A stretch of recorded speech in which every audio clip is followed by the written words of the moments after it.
This is a brief review of the Sigma 17 to 70 f2.8 to f4 lens. I'm reviewing the Nikon mount. I've been testing it on the D5200. As many of you know, the kit lens, the 18 to 55 Nikon lens, is just really not great. It does not let the D5200 sensor shine. It's a great sensor in there, sharp, low light capabilities, really, really nice. And when you have that kit lens, the 18 to 55, I'm just not happy with the image.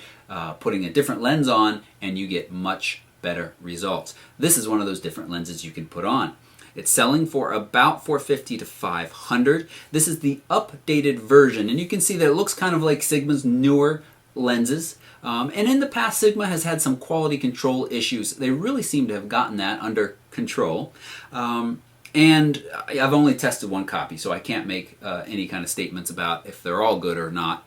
But I know that other recent lenses have been consistently very, very good, and in some cases beating out competitors like Canon or Nikon at that focal length for sharpness and quality. So the benefits here is you start at the wide end with an f2.8, you can zoom all the way to 70, and you only end up at f4. So it is a variable aperture, but it stays in the range of really nice. f4 at 70 is great for portraits, still capable for indoor sports as well. It is a nice focal length on a crop sensor, just about perfect. And very, very nice. As I said, it looks similar to their new style. This isn't metal construction though, it is kind of a composite material. Build quality though overall is very, very nice. It comes with a nice lens hood, comes with a nice pinch lens cap. A couple of cons that I'll get out of the way right away is, one, it is a 72mm filter size. That is getting bigger. And fairly rare at lenses this size or this price range. So you are, if you're going to want to buy a circular polarizer or some other filter to use for it, you are going to be buying the bigger, more expensive filters. Also comes with a lens hood, and that's not necessarily a con, but this lens hood is easily knocked, or at least I have successfully easily knocked it just crooked enough for it to be showing up in a few pictures, and I'll show you an example of that in just a minute. Optical stabilization is quite good. We'll look at a picture in a minute where I handheld at 1/5 of a second, and everything I wanted to be sharp is sharp in the picture. Now, let's look at a couple of pictures just to kind of talk about the sharpness and general quality of this lens. First one here is a pear tree in bloom, and let's zoom in on the point of focus. Backlit, very sharp, and very little chromatic aberration, which I like to see. So this is, you know, a nice glass in here that's controlling that chromatic aberration, which is your purple fringing along your high contrast areas, and it looks good. Just a snapshot here, and this is where when you zoom in at 100%, it is still sharp, which I like to see. You don't get that in the kit lens many times. I don't spend a lot of time pixel peeping, but I just want to mention that really the images are quite soft in the 18 to 55 most of the time. Here's the image I was just mentioning. This was at 1/5 of a second, and you can see the water is starting to get blurry, but the image itself is still quite sharp even when we zoom in to 100%. And you're also starting to see what I mentioned here, especially in this image. I had just barely knocked the lens hood, and I didn't notice until I was reviewing these pictures after. So you do have to be careful. If you're a dunderhead like I was, you could knock that and you end up with some, the lens hood in your picture.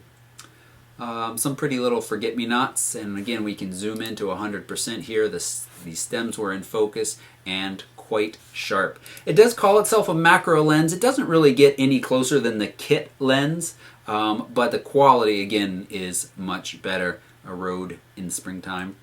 Now let's do a quick comparison. This is the 18 to 55 Nikon kit lens. This is at 55, and 5.6 is the aperture that you shoot at when you're zoomed in all the way. And the Sigma lets in a lot more light, and look how much more blurred the background is. Let's go back one for a second, because you're shooting at f4, letting in a lot more light. Similar here, this is at 70 millimeters in f4. And now same settings in the camera as far as shutter speed and ISO goes, but now you're at 55 and f5.6, and the image is a good bit duller.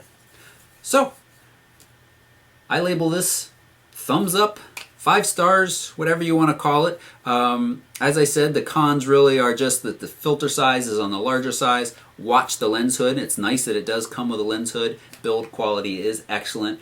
$500. It is starting to get in the price range of more expensive lenses, but there isn't really much else out there at this time offering that kind of quality. Another lens that I would mention that is similar is the Tamron 28-75 f2.8. That does nicely offer the f2.8 focal length, or sorry, the f2.8 aperture across its focal length, and f2.8 at 75 is excellent.